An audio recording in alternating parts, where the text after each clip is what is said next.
It was the fall of 1997 when I moved to a small town called Cedar Hollow, a quiet piece of land tucked somewhere between northern Pennsylvania and the Allegheny National Forest. I was 28, recently divorced, and trying to rebuild my life away from the noise of the city. The town was small enough that everyone seemed to know everyone else, yet it carried a kind of loneliness that only comes when the air grows cold and the trees start shedding their last bits of life. That October had a strange heaviness to it. The leaves seemed to rot faster than usual. The clouds hung low and unmoving, and the wind carried a smell that reminded me of wet metal and burnt wood. I had rented a small cabin near Miller's Creek, an old waterway that wound through the valley like a black ribbon. Locals said the place was haunted, but not in the storybook sense. They spoke about it like it was a scar, something you learned to live with, but never touched.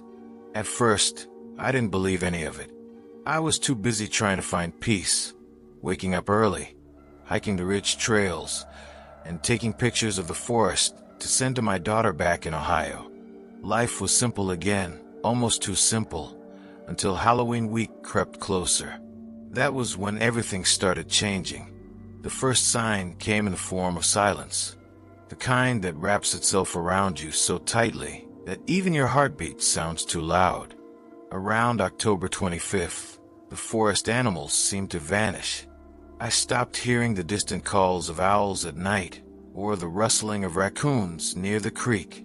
Even the water itself began to move differently, slower, thicker, as if something beneath it was trying to breathe. I told myself it was the cold, or maybe the season's shift, but deep inside, something started to whisper that it wasn't. I remember walking back from the general store one evening, the sun sinking behind the black line of trees, when I noticed how still everything was. The wind had died completely, and a pale mist began to rise from the creek bed.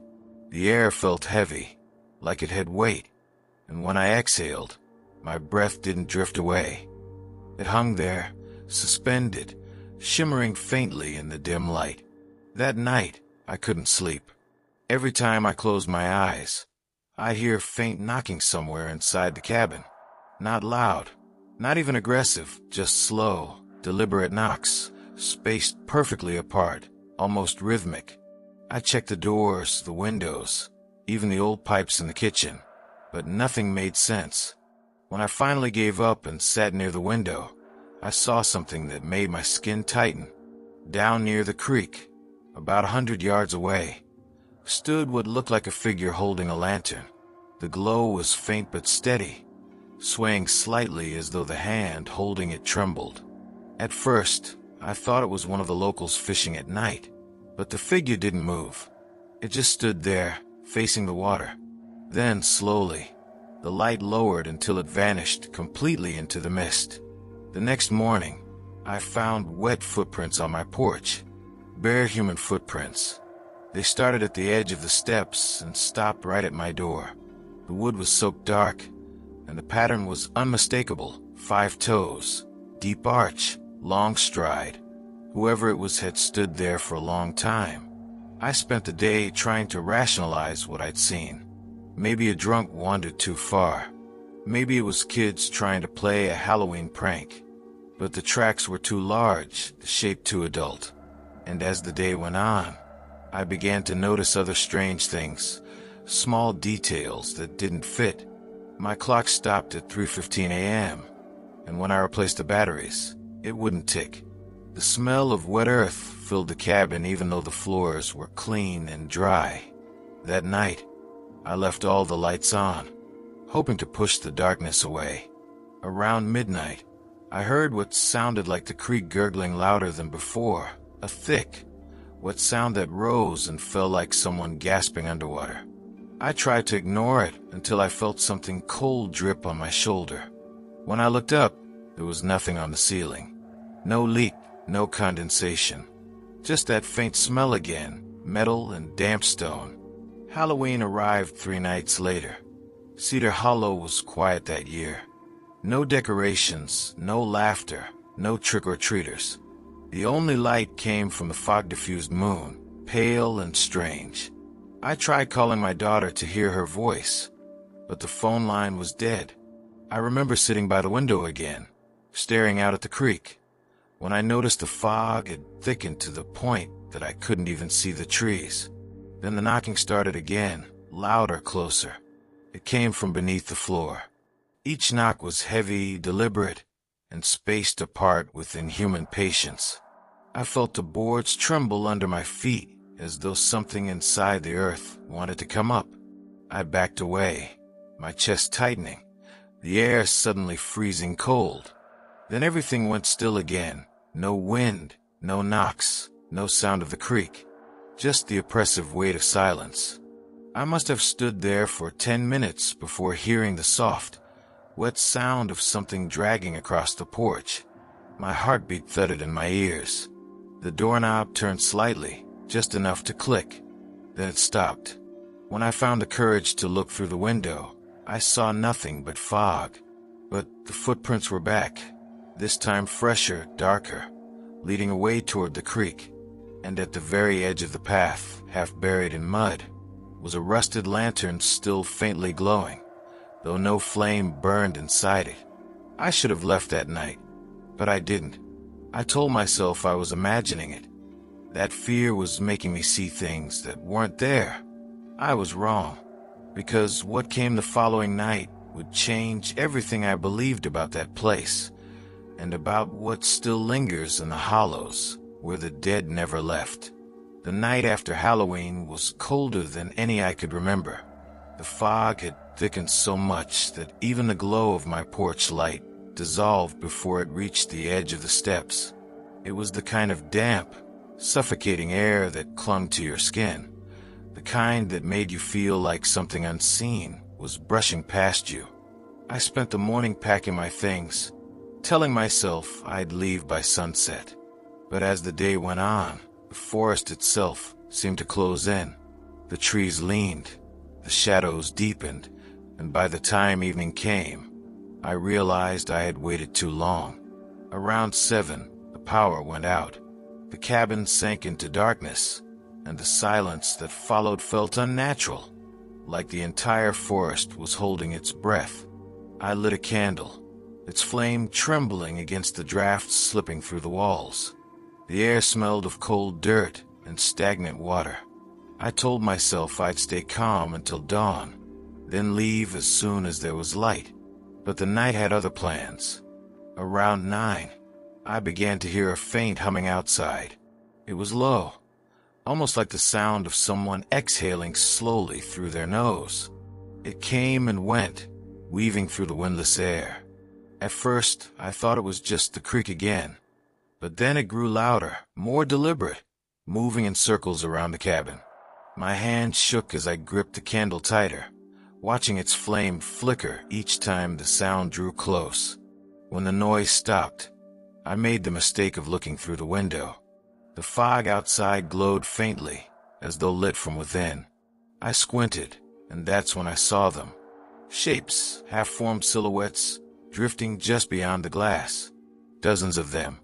They weren't solid, but their movements were slow and intentional, like figures walking through water. One stopped directly in front of my window, its outline clearer than the rest. I couldn't see a face, just a vague impression of hollow eyes that seemed to stretch too wide, too deep. I stumbled back, knocking over the candle. Darkness swallowed the room instantly, leaving only the faint light leaking in from the fog. That's when I heard the knocking again, not from beneath the floor this time, but from the walls. Soft at first, then faster, echoing from every side. The sound seemed to crawl upward, across the ceiling, until it was everywhere at once. I pressed myself against the door, praying for silence, and for a brief second it came. But then I heard a slow, dragging step just beyond the porch. The boards creaked, the air grew heavier, and the doorknob began to turn. Once, twice, slowly, then it stopped. When I finally found the courage to open the door a crack, the fog was thicker than ever, a wall of white swallowing the world. But lying on the porch, right where the footprints had been the night before, was something I'll never forget. A photograph, soaked through and curling at the edges. It was black and white, clearly old. And in that photo stood a group of 5 people, men, women, and a child, posing beside what looked like my cabin, though it was newer then. But what made my stomach twist was the man standing at the edge of the group. His face was blurred, his eyes dark smudges, and in his hand was the same rusted lantern I had found by the creek. On the back of the photo, smeared by water, someone had written a single date, October 31st, 1938. I didn't sleep. I sat by the door until morning, clutching that photograph, waiting for the light. When dawn finally came, the fog began to lift, revealing the shape of the creek below. The water had dropped several feet overnight, and where the current once ran smooth, there was now a wide pit of exposed earth. From that hollow rose the smell of decay so strong it made my eyes water. I walked closer, against my better judgment, until I could see what lay in the mud. Wooden beams, half rotted and blackened, jutted up like ribs. A collapsed bridge, or maybe the remains of something older. And scattered among the debris were bones. Not animal bones, human ones.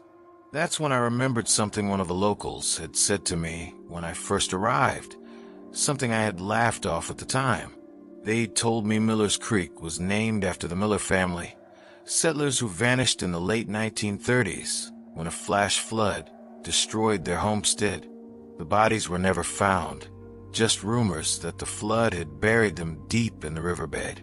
But standing there, staring at those bones, I realized the flood hadn't buried them. It had trapped them. The lantern, the footprints, the knocking, they weren't hauntings. They were echoes. The family was still there, trying to come home. I packed and left Cedar Hollow that same day, driving until the forest turned to farmland and the mist finally broke behind me. But I could still smell that wet earth clinging to my clothes. That night, as I tried to sleep in a roadside motel, I placed the old photograph on the nightstand beside me. When I woke up the next morning, the photo was gone.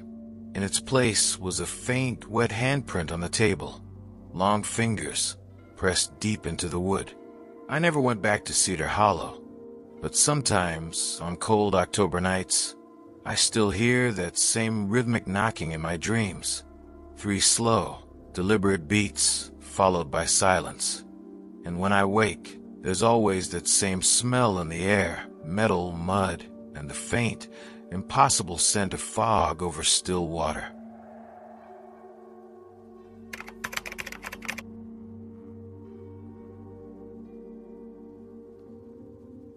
The year was 2005, and I was 26 when I took a seasonal job maintaining power lines near Elkwood Hill, a stretch of land about 40 miles west of Fort Collins, Colorado. The company I worked for had an old maintenance cabin up in the foothills, barely standing, no insulation, and a single generator that coughed more than it ran. But I didn't mind. I was young, stubborn, and desperate to get away from people for a while. Elkwood Hill was quiet, painfully quiet. The kind of place where you could walk for miles and never hear another voice, just the distant groan of wind against the ridges and the rustling of dry pine needles underfoot. The landscape was scarred with old mine shafts from the 1800s, narrow, deep cuts into the earth that locals claimed went for miles. Most were sealed off, but there were stories about a few that hadn't been. The locals had a saying, "Never dig where the light goes down." I'd heard it in the diner on my first day there, from an old man who said it with the kind of voice that doesn't invite laughter. He told me that sometimes, late at night, strange lights appear beneath the hills, not above them, but beneath, glowing through the soil like dying embers. Nobody ever figured out what caused it. Some said gas, others said ghosts. I didn't believe any of it, until the week of Halloween. That week, The air changed. It wasn't just cold, it was hollow, as if something inside it had been emptied out. Even the animals disappeared. I used to see coyotes near the tree line every morning, but by the 27th, the woods were silent. The ground itself seemed to tremble faintly at night, subtle but steady, like a heartbeat deep underground. One evening, while checking the old service line near the ridge, I noticed a strange orange flicker coming from the slope below. I assumed it was a campfire, maybe hikers or hunters, but the light wasn't steady. It pulsed, faint and rhythmic, glowing from the dirt itself. I walked closer, expecting to find some hidden vent or gas pocket, but what I saw stopped me cold. The ground was glowing, not brightly, but enough to see a faint web of light spreading beneath the soil, like veins under pale skin. The pattern seemed to move, flowing slowly toward the base of the hill. I crouched down, touched the dirt, and felt warmth. Not surface warmth, but something deep, alive, radiating from below. The smell was awful: sulfur, rot, and something almost sweet. I told myself it had to be some kind of underground reaction, maybe methane catching static charge. But when I stepped back, the light shifted again, pulsing faster, as though responding to my movement. That night, I couldn't shake the image. I sat outside the cabin, drinking stale coffee, staring at the black outline of the hill. The forest around me was too still. The sky was moonless, a solid mass of cloud pressing down. Around midnight, I began to hear something faint, a low hum. At first, it was easy to dismiss, but the sound grew deeper, fuller, until it was vibrating in my chest. It came from underground, traveling through the soil and into the soles of my boots. Then, as I watched, the earth at the base of the hill began to glow again, brighter this time, like a fire trapped beneath glass. Lines of light formed shapes, circles, spirals, even what looked like handprints pressed from below. I wanted to run, but I couldn't look away. The glow brightened until I could see the faint silhouettes of figures inside the light, not solid, but shadows that twisted as if trying to claw their way up. The hum rose to a deep, guttural vibration that made my teeth ache. Then, without warning, the glow vanished. Everything went dark. The silence that followed was worse than the sound itself. When I returned to the cabin, the generator had stopped. My flashlight flickered once and died. I sat in total blackness for hours, waiting for dawn, listening to the faint sound of soil shifting somewhere outside. The next morning, I went to check the slope again. The ground looked undisturbed, but my footprints from the night before were gone, completely erased. In their place were small depressions, dozens of them, pressed deep into the earth like hands pushing upward. I told my supervisor what I'd seen. He laughed it off and said I'd been breathing too much mountain air. But that same day, while repairing a pole near the North Ridge, one of the other workers, a guy named Reggie, came running toward me pale as chalk. He said the ground behind the cabin had caved in. When we got back, there was a hole in the earth about 6 feet wide and 20 feet deep. A perfect circle. No signs of collapse or cracking. Just clean walls like it had been carved. At the bottom, the dirt glowed faintly, pulsing like before. Reggie refused to stay another night. He packed up and left for town before sundown. I should have gone too, but something about the lights had rooted in my mind, a pull I couldn't explain. That night, I sat by the hole, watching the faint glow rise and fall, feeling the hum vibrate through the air. Around midnight, the glow started to move, not downward this time, but upward, swirling like a slow flame. Then I saw it, a shape forming inside the light, a face, pale and hollow-eyed, rising from the soil. Its mouth was open, but no sound came out. The hum deepened until I felt it in my ribs. I stumbled backward, my flashlight trembling in my hand, and the light suddenly shot outward, blinding white, before snapping off completely. When my vision cleared, the hole was gone.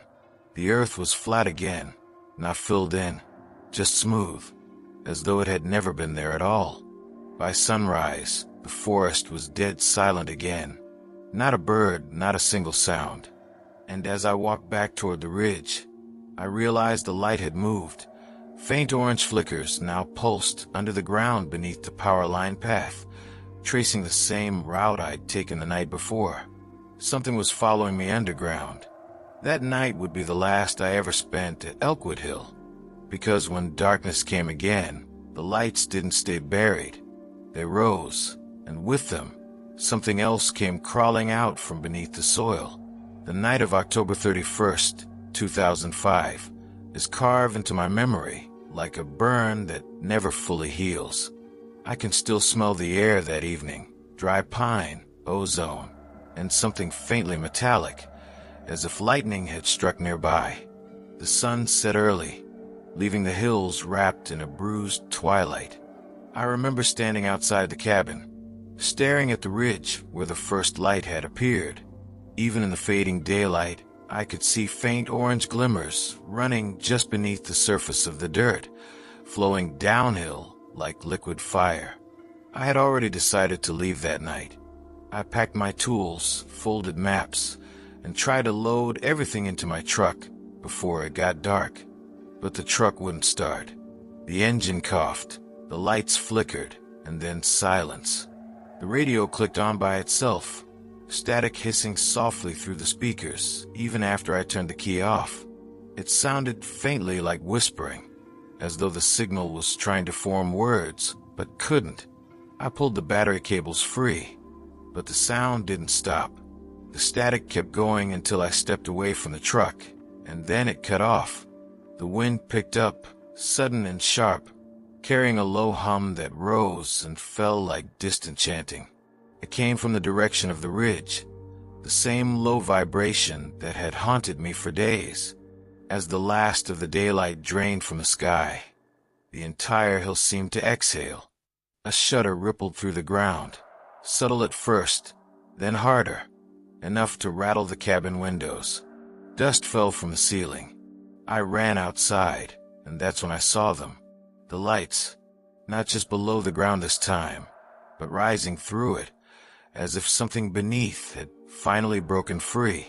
The orange glow erupted in veins that split and spread across the hillside, bright enough to paint the forest in strange, flickering color. The pattern was deliberate, spirals, circles, and thin lines that ran down toward the base of the hill, converging right near the cabin. I could feel heat coming off the soil, radiating through the soles of my boots. The air throbbed with the hum, deeper and deeper until it sounded like the earth itself was breathing. I stumbled backward toward the cabin door. The moment I touched the handle, I heard the sound faint, with movement just beneath the ground. The light around me dimmed, pulsed, and then something shifted below the dirt. The soil rose in small mounds, like hands pressing upward. One, then another, then dozens. The surface broke open. Figures began to pull themselves out, gray, glistening shapes that looked almost human, but not quite right. Their limbs were long and thin, their skin stretched and colorless, their faces slack and unfinished, like clay that had started to melt. The glow wasn't coming from them. It came from beneath them, as if the ground still burned inside. They moved slowly, crawling, twitching, heads tilting toward me without eyes to see. I backed toward the cabin, heart pounding so hard I could hear it over the hum. The creatures didn't chase. They only advanced with terrible patience, dragging themselves across the dirt, leaving trails of dark mud and steam. The smell that rose with them was unbearable, rot sulfur, and something sharp that stung the back of my throat. When I reached the cabin, the lights inside were already flickering. The generator, dead for a day, was somehow running again, sputtering weak light through the windows. I slammed the door, jammed a chair under the handle, and grabbed my flashlight. The beam shook wildly as I moved from window to window. Through the glass, I could see the figures surrounding the cabin, circling it slowly. The hum had changed. It had rhythm now, like a chant made of earth and bone. Then came the sound that broke me. From below the floorboards, faint but unmistakable, came the sound of knocking. Slow, methodical, and in perfect time with the hum outside. I froze, staring down at the wooden boards as dust rose from each knock. The walls began to vibrate. The lights flickered faster, the bulbs whining with a high-pitched tone. And then, one by one, they exploded. Darkness. Only the pulsing orange light from outside remained, bleeding in through the cracks. The knocking turned scraping, as if nails or claws were dragging just beneath me. The hum swelled into a roar that made the glass tremble. I couldn't think anymore. I just ran. I tore the door open and sprinted toward the truck. The creatures turned as one, heads tilting unnaturally, their faces glowing faintly in the reflected light from the ground. I jumped inside, turned the key, and by some impossible mercy, the engine caught. Gravel flew beneath the tires as I sped down the mountain road. In the mirror, I could still see the lights. They were brighter now, too bright, rising up through the hill like fire. And among them, the figures stood motionless, watching, as if they were waiting for something. I didn't stop driving until I hit the main highway. When I finally looked back, the glow on the horizon had vanished, replaced by the black silhouette of the hills under a dead sky. 2 days later, when the company sent a crew to check the cabin, they found nothing. No hole in the ground, no sign of light, no trace of the generator or even the cabin itself. Just flat dirt, as if the whole place had been swallowed. They told me I must have gone to the wrong coordinates. But I remember that road. I remember that smell. I remember the sound of the ground breathing. Every October since then, around the 30th or 31st, I feel it again, a faint vibration in the soles of my feet, no matter where I am. And once, while driving through northern Colorado a few years later, I looked out at the dark line of hills in the distance and saw it, a faint orange flicker pulsing beneath the ground, tracing slow circles in the soil. Sometimes, late at night, when I close my eyes, I can still feel the hum deep inside my chest, like the earth itself is whispering, still here. And every Halloween, I wonder if Elkwood will ever truly stop glowing, or if it's just waiting for someone else to listen.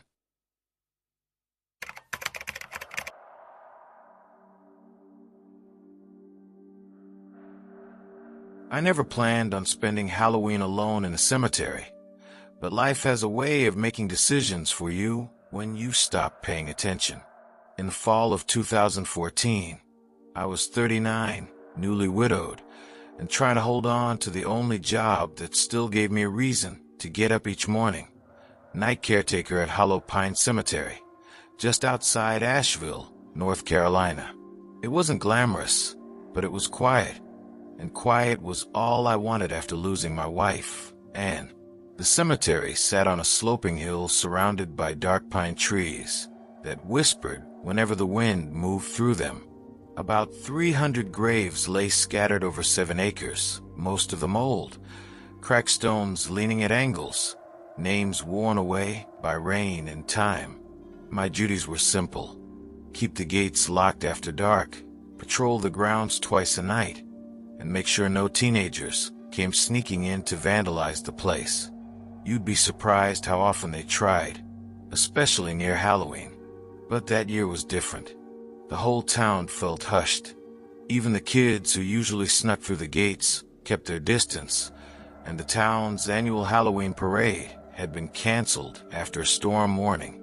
The wind had been fierce that week, not quite a hurricane, but strong enough to tear branches loose and scatter them across the road. When I arrived that evening, the air felt colder than it should have been for late October. A mist hung low to the ground, clinging to the headstones like a living thing. I did my first round just before dusk, walking the gravel paths with my flashlight and small notebook. I used to write things down, fallen branches, damaged markers, or anything that looked off. It was habit. But that night, I started noticing something strange. A few of the older graves had been disturbed, not dug up, but shifted, as if the earth around them had sunken unevenly. At first, I thought it was water damage from the storm, but when I knelt to check one of the older plots, the soil was dry, almost too dry, like it hadn't seen rain in months. I brushed away a patch of leaves and noticed faint lines carved into the dirt, circular, overlapping patterns like someone had traced spirals around the grave. They weren't deep, but they were deliberate. The strangest part was that they seemed fresh. By the time night fell, the mist had thickened into fog, rolling down from the pines and swallowing the lower half of the cemetery. The air carried that damp, cold smell of iron and moss. I did my second patrol around 11 p.m., flashlight beam cutting through the fog like a blade. Everything looked ghostly. The headstones faded in and out, their shapes stretching like shadows. When I reached the far corner of the property, near the old section known as Founder's Row, I heard it, a faint creaking sound, slow and rhythmic. I turned the light toward the noise, half expecting to see a tree limb swaying. Instead, the beam landed on the gate to the family crypt of the Whitmores, an iron-barred door that hadn't been opened in decades. It was moving, just slightly, just enough to let out that slow, mournful groan of rusted metal. The wind was still. Nothing around it moved. I walked closer, my breath clouding the air. The door wasn't fully open, just a few inches, enough to show the darkness inside. The air pouring out of that crypt was colder than anything outside, and it carried a faint smell of damp stone and something else, something sweet and foul, like old flowers left too long in stagnant water. I forced the door shut and wedged a stone at the base, promising myself I'd report it in the morning. But as I turned to leave, my flashlight flickered, the beam slicing the dark, just long enough for me to see a figure standing between two headstones a few yards away, tall, motionless, and pale as the fog itself. I froze, every instinct screaming to move, but my body wouldn't listen. The figure didn't shift or sway. It just stood there, silent, like it was watching. Then, slowly, the light flickered again and went out completely. When I got it working a second later, the figure was gone. I finished the round quickly after that, trying to convince myself that my eyes had played tricks in the fog. By the time I got back to the caretaker's shack near the main gate, my hands were shaking so badly I spilled half my coffee trying to pour it. The clock on the wall read 11:47 p.m. I decided I'd make one last walk around 1 a.m. before heading home. But I never got that far. Just before midnight, I heard it again. Same creaking noise. Louder this time. I grabbed the flashlight and stepped outside, the air biting against my skin. The fog had thickened so much that I could barely see the nearest row of graves. But through that haze, I saw something that made my blood run cold. Every one of the older headstones, the ones with those faint spiral carvings, was glowing faintly beneath the dirt. Not bright, not enough to illuminate the fog, but enough to see soft orange light bleeding through the soil, pulsing like a heartbeat. I stepped closer to one of them and saw the spirals again, clearer now, symbols etched into the dirt, glowing faintly at their edges. I crouched, touched the ground, and it was warm. Beneath my hand, the soil moved, almost imperceptibly, like something breathing underneath it. The air grew still. Every sound, the wind, the trees, even my own breathing, seemed to vanish. And in that silence, I heard the faintest whisper of movement behind me. I turned, flashlight trembling, but the fog was too thick to see anything beyond a few feet. That's when I noticed something else. Footprints. Bare footprints in the dew-covered grass, leading away from one of the glowing graves. The prints were wet, dark, pressed deep into the soil, and they were fresh. I followed them only a few steps before my light hit something small half-buried near the path. A silver locket. Old, tarnished, the hinge rusted shut. When I brushed the dirt away, I saw the initials AW carved faintly into the back. Whitmore's. The locket was cold, colder than the night air. I pocketed it, my heart pounding so hard it hurt. As I straightened, I noticed the air shifting again. The fog began to pull backward, as if retreating from something, and I saw movement near the old Whitmore crypt. The door was open again, wide open, and something inside was moving. The moment I saw that crypt door yawning open again, every thought in my head froze. The fog rolled back just far enough for me to see the stone arch, the black iron bars pushed inward, and the darkness beyond that seemed to swallow light itself.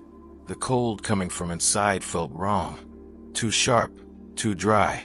The kind that didn't just touch your skin but seemed to sink into your bones. I wanted to leave. Every instinct screamed to turn and run back toward the caretaker's shack, lock the door, and wait for morning. But I couldn't. Something about that open crypt pulled me forward. The same way you can't help but look over the edge of a cliff even when your stomach twists in warning. I told myself I only needed to close the door, wedge it again, and report it in the morning. That was all. Just close it. The gravel under my boots crunched softly as I approached. My flashlight's beam trembled, the circle of light stuttering over broken headstones and dead flowers until it landed on the mouth of the crypt. The iron bars were bent outward this time, warped like something had forced them apart from within. My throat went dry. I leaned closer, shining the light into the dark. The inside looked as it always had. Stone walls, a row of old family coffins sealed against the back wall. But something was off. The floor was streaked with wet mud, fresh mud, as if someone had walked through it. And in the center, right beneath the arch, was a patch of disturbed soil. It wasn't a coffin hole. It looked more like someone had knelt there, clawing at the dirt until their nails broke. Then I saw the locket. It was lying in the mud, open this time. I stepped closer, light shaking, and saw a faded black and white photograph inside. A woman's face, smiling faintly, her features delicate, eyes gentle. The same initials were carved inside the lid, AW. The back half of the photo was warped with water damage, but I could still make out the faint outline of another person standing beside her. A man, tall and thin, his face turned just slightly toward her. I didn't know why, but seeing that picture made my chest tighten with an emotion I didn't expect, sadness. Whoever these people had been, they'd been gone for nearly a century. And yet, standing there in the freezing dark, I felt like I was trespassing on something sacred. That's when I heard the whisper, faint, breathy, and close. It didn't come from outside. It came from the crypt. I spun around, the light slicing through the dark, landing on the nearest coffin. The air inside the crypt was shifting, the kind of subtle movement you feel more than see. My light flicked once, twice, and then the lid of one of the coffins creaked. Slowly.